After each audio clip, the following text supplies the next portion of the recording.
السلام علیکم۔ جیسے کہ آپ جانتے ہیں کہ ایران نے وہ کر دکھایا جو کسی نے سوچا نہیں تھا۔ تاریخ اسلام میں ایران پہلا ملک بن گیا جس نے امریکہ کے اوپر ڈائریکٹ حملہ کر دیا، اور حملہ بھی ایسا کہ ساری دنیا اس کو یاد رکھے گی، اور جب تک اس دنیا کا وجود ہے اس کو کوئی بھلا نہ پائے گا۔ اسرائیل کے اوپر تو حملے ہو رہے تھے، لیکن آج ڈائریکٹ امریکہ پر حملہ ہوا۔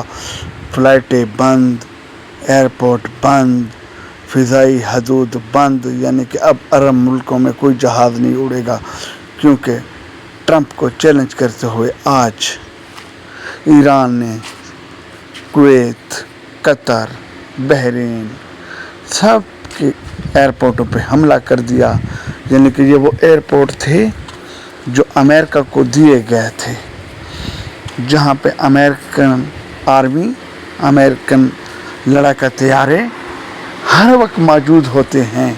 تقریباً 40,000 فوج ہے۔ ایرانی جنرل نے جب کہہ دیا کہ اب امریکہ کا کوئی بھی اڈا محفوظ نہیں رہے گا، خوشی تو اس بات کی ہے کہ ایران جو بات کہتا ہے وہ کر دکھاتا ہے، وہ سچ بولتا ہے، وہ نہ کسی کو ڈراتا ہے نہ دھمکاتا ہے، بلکہ جو کہتا ہے وہ کر گزرتا ہے۔ یقین جانیے کہ اس وقت پوری دنیا میں مسلمان فرقہ بندی سے نکل چکے ہیں۔ نہ کوئی شیعہ رہا، نہ کوئی سنی رہا، اگر رہا تو بس واحد مسلمان رہا، اور ہر کوئی ایران کے گن گا رہا ہے۔ کوئی بھی یہ نہیں کہہ رہا کہ یہ فلاں مسلک۔ اسرائیل کی یہ مہربانی ہے کہ انہوں نے مسلمانوں کو متحد کر دیا۔ بے شک حکمران متحد نہ ہوں، لیکن آپ اس نقشے سے اندازہ لگائیں، جہاں جہاں امریکہ کے اڈے ہیں وہاں پہ ایران نے حملہ کر دیا۔ اب بحر احمر کو بھی بند کیا جا رہا ہے تاکہ کوئی تیل کے ترسیل نہ ہو۔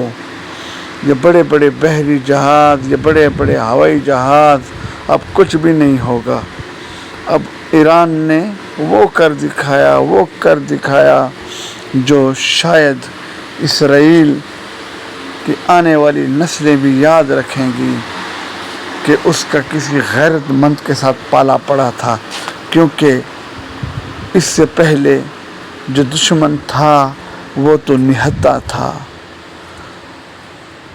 یہ بھی اللہ کا لاکھ لاکھ شکر ہے کہ جب اللہ تعالیٰ کسی کو برباد کرنا چاہے تو اس کو دشمن کی طاقت کا صحیح اندازہ نہیں ہوتا، اور یہی کچھ ہوا اسرائیل اور امریکہ کے ساتھ، کیونکہ کئی سالوں سے حماس اور حزب اللہ جنگ لڑ رہی تھیں اسرائیل کے ساتھ۔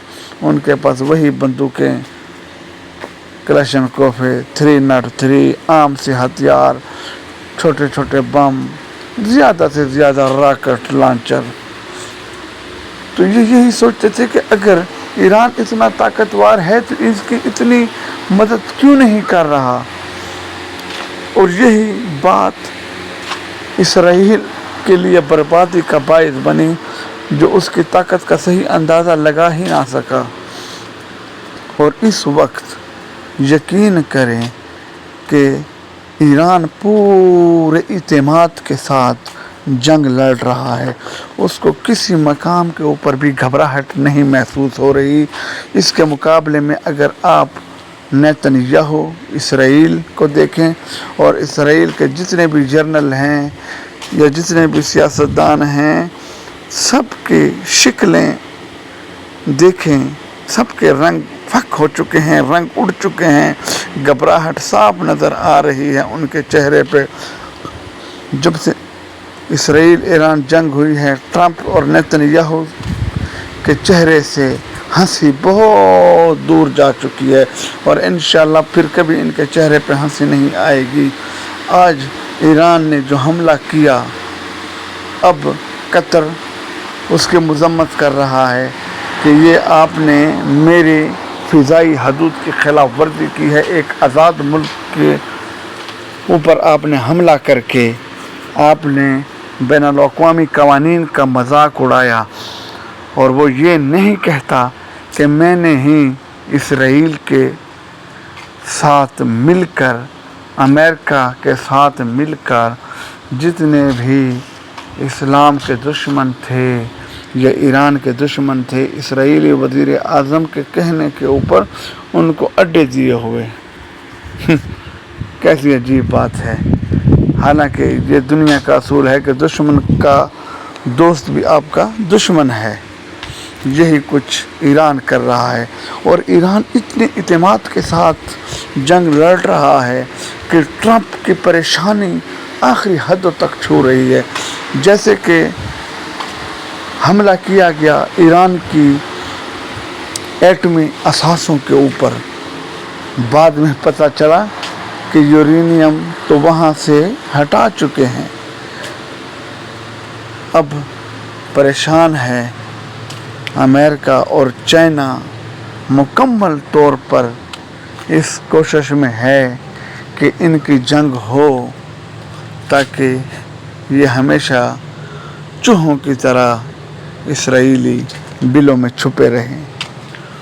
یہ اتنے امیر لوگ ہیں، اور آج کل آپ ان کا حال دیکھیں کہ یوں چھپے ہوئے ہیں چوہوں کی طرح کہ اللہ تعالیٰ کی پناہ مانگتا ہے انسان۔ یہ دیکھیں، ان کو یوں نہ سمجھیں کہ یہ دنیا کے امیر ترین لوگ ہیں، یہ دنیا کے مانے تانے لوگ ہیں، ان کے پاس دولت کے انبار ہیں، لیکن انشاءاللہ ایران اب ان کو بھاگنے بھی نہیں دے رہا، کیونکہ ایئرپورٹ بند ہو چکے ہیں۔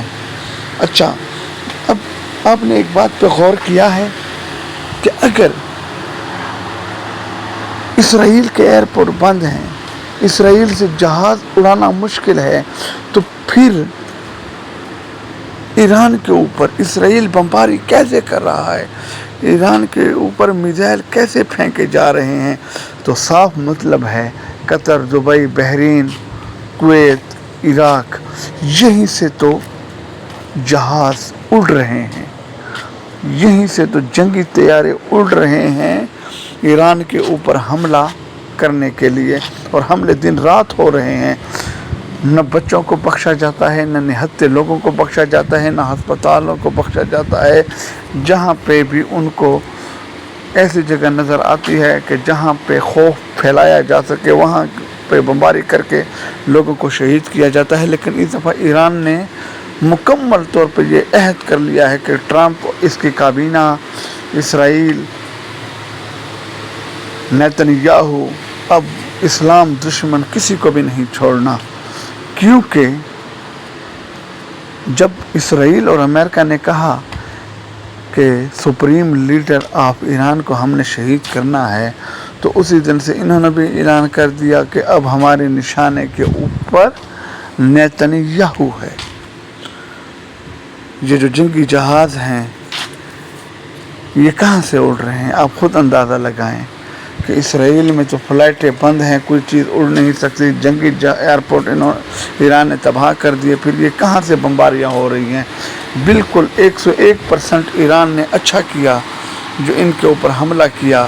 اب انشاءاللہ سمندری حدود بند کرے گا، دنیا کی 20 سے لے کر 30% تجارت رک جائے گی جو تیل کی ترسیل ہوتی ہے، کیونکہ پوری دنیا کو تیل اسی سمندری راستے سے بھیجا جاتا ہے۔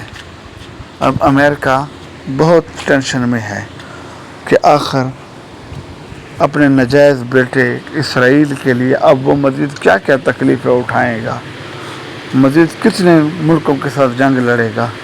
لیکن یہ تو اللہ کا شکر ہے کہ ایران نے اسلام کا جھنڈا سر بلند کیا، اور انشاءاللہ اللہ کے حکم سے سمندر میں، فضا میں، زمین کے اوپر ہر جگہ ایران کو فتح نصیب ہوگی، اور بے شک ایران اس فتح کا حقدار ہے، کیونکہ کسی بھی اسلامی ملک نے اتنی ہمت نہیں کی کہ یہود و نصارہ کے سامنے کھڑا ہو۔ سب ممالک ان کے جنگی جہازوں سے گھبرا گئے، ڈر گئے۔ کئی مسلمان ملک تو کرپٹ ہیں جن کا پیسہ انہی کے بینکوں میں رکھا ہوا ہے، لیکن ایران کو ان کی 25 سے لے کر 40-50 سال کی پابندیوں نے اتنا فائدہ تو دیا کہ ایران کا نہ کسی کے پاس پیسہ ہے، نہ ایران کے اوپر کسی کا قرضہ ہے۔ اب انشاءاللہ یہ بحری بیڑے تباہ ہوں گے، امریکہ کے سمندر میں ضرور غرق ہوں گے، کیونکہ ایران کے تحمل سے، ایران کے صبر سے، ایران کے کانفیڈنس سے یہی لگ رہا ہے کہ اب ان کے دن گنے چنے رہ چکے ہیں۔ انشاءاللہ سب مسلمانوں کی یہی دعا ہے کہ ایران کو مزید طاقت ملے تاکہ ایران ان کا بیڑا غرق کر سکے۔ وعلیکم السلام۔